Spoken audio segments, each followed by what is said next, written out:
centering and finding centre. I say finding centre and I say centre. So when I've got a person and they're riding, and this is one of the hardest lessons, not the hardest, but it's one of the hard ones I find to teach people, especially under saddle. What is the centre? First, you got to know what the centre is. The centre is you, and you've got to know when the horse is centred underneath you. Now, when we ride horses, they're either speeding up, they're feeling. So I'm going to go with the feel. That there's the reason the horse is not centred. Okay. I'll start with the reason. The reason they're not centred is because, well, they want to go back to the yards because their mates are over there. They're frightened of you and they're not liking it there, so they're nervous. So they're there. They're looking for their mates. They're looking for where they last felt safe. Things like that. They're a really strongly focused horse, and they're over the hill, over the horizon, walking it, because they just leave the person and leave them behind and just keep trekking along. They're a horse that's nervous, so they're just stopping and they're just not got a lot of confidence. So they just, you want to walk and they're sort of stopping and freezing, and so many more other, scenarios. But getting a horse to find centre is what we're sort of pretty well doing all the time, and the sweet spot, which I'll talk about, the sweet spot is the centre, the sweet spot. So the sweet spot starts through a horse finding a connection, and then, but when you bring it up to under saddle, and I'm going to talk more centering under saddle, is that's that place where the horse comes back to and goes, oh, this is it. This is the path of least resistance. So sometimes in our riding, people try and keep their horses in the middle, so they sort of crowd their horses and say, if the horse goes that way, they'll either squeeze him with an outside leg and correct him with the reins. And if the horse goes that way, they'll squeeze him. If the horse slows down, by the time before the horse has even really slowed down, the person's kicked it to keep it going, and then they've just tried to push that horse in the centre, and then they might sort of keep that horse guiding okay on its track, but as soon as everything comes off, the horse just goes boom back to where it wanted to be, which was probably yards or something like that, or just stops and stands and goes, ooh. So the horse was never really in centre. The horse was forced to be in the middle. So when the boundaries were taken away, so the problem with trying to force your horse underneath you and in the middle is under you becomes the path of most resistance. So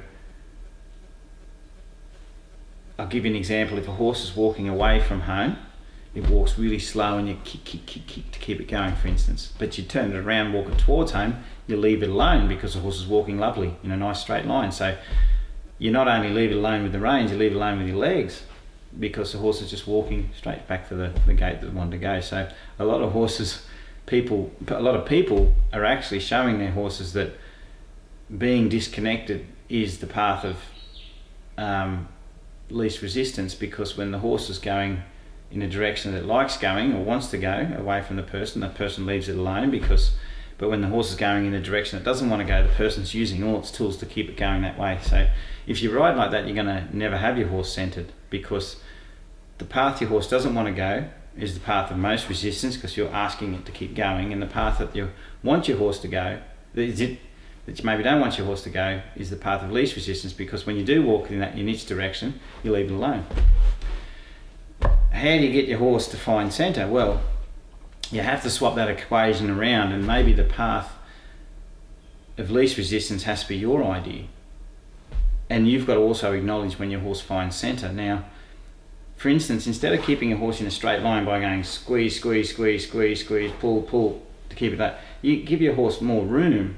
So, say that was your horse, and you wanted your horse to go this way. Your horse would go boing, boing, boing, and then it'd find centre, and then, that's the path of least resistance. So you might let your horse turn back to the direction of home before you take a rein to reset it. and turn back the other way towards home before you take a rein to reset it. But when it sort of thinks out in that direction, you leave it alone. But you've got to know when they find centre. So the other thing could be your horse is walking way too far ahead of you and they're out of centre. So you could just do a little U-turn and just loosen up on your horse. And when I say loosen up, I explain that. You loosen up and your horse goes, oh, that's a good spot. And you just go, stay with me, okay? Don't leave me. You may even take up on 2 reins, but the idea is you're slowing your horse down till the thoughts come back to you. And with that, then you release. If you're just holding friction on them to keep them slow, you're showing them that to be underneath you is the path of most resistance again. So you have to create enough friction through the reins to change their thought to bring them back. And then you say, loosen up there, and your horse goes, oh, this is the spot underneath you. Same as if the horse drops out behind you. If they drop right out, they've gone out of centre. So you either keep them up underneath you by saying, underneath me is the path of most resistance, and they never find centre, or you let them drop out properly, as in they might go from a trot to a walk or a walk to a stop, and then when they've stopped you go up again and the horse comes up underneath you again, you leave it alone. And as your horse gets better and you get better at knowing when that horse is underneath you, it's not leaving, it's not leaking, it's not doing this, it's not dropping out, it's just staying nice and underneath you, then those boundaries might come a little bit closer, but they're still there to get to keep you the path of least resistance.